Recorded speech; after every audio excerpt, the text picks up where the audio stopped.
Ginagamit ng narcissist ang pera para kontrolin ka.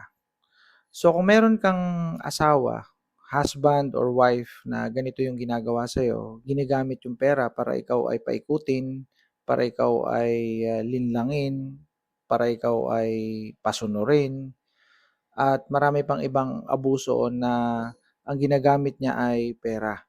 Halimbawa, ikaw ay nasa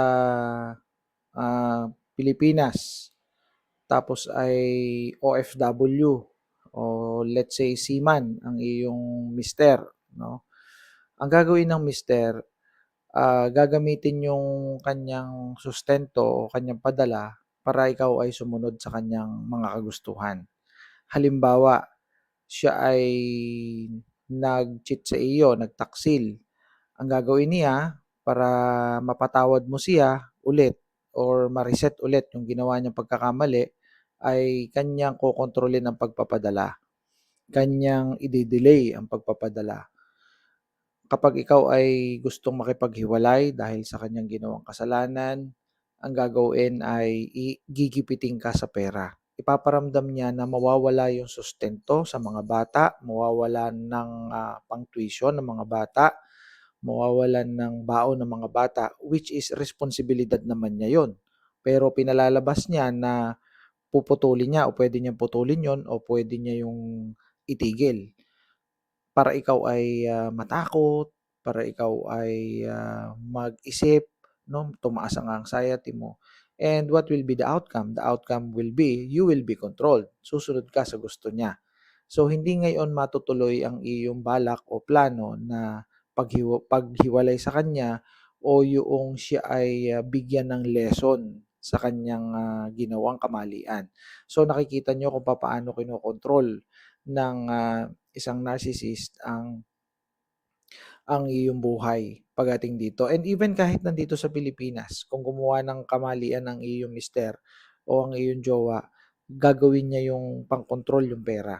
And sa mga misis naman, ganun din. Ito pa yung isang senaryo, kapag kahiwalay na yung mag-asawa, ang gagawin ng mister ay kanyang gagamitin yung pera para mapasunod yung kanyang wife kahit hiwalay na. So maraming ganitong mga situations, no? So hiwalay na kayo, pero since mayroon kayong anak, gigipitin ka niya para mapasunod ka. No, i-delay niya yung kanyang sustento sa mga bata. Another one, kahit na kayo ay magka-live-in tapos naghiwalay kayo o kaya ay kayo ay magjowa, nabuntisan ka, so para makontrol ka kahit hiwalay na kayo, gagamitin niya yung pera, i-delay niya yung padala, papahabulin ka ng papahabulin, etc., etc. So, ganyan ang mga narcissist. Kinokontrol nila ang mga tao sa pamamagitan ng pera. Okay, so anong takeaway ko dito? Ang takeaway ko dito, kailangan ay aware ka na ito ay ginagawa ng narcissist. Nang sa ganun ay ikaw ay makagawa ng plano. Alam mo ang ginagawa niya, alam mo ang dapat mong gawin.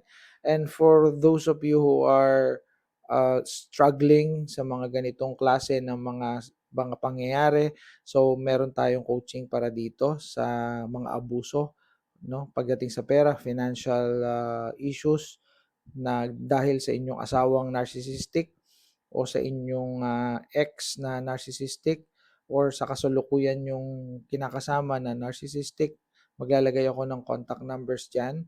Para sa ganun, ma-coach ko kayo kung ano yung nangyayari at ano yung healthy na gawin, and also psychological first aid if you are experiencing hardship sa relationship ninyo. See you in my next content.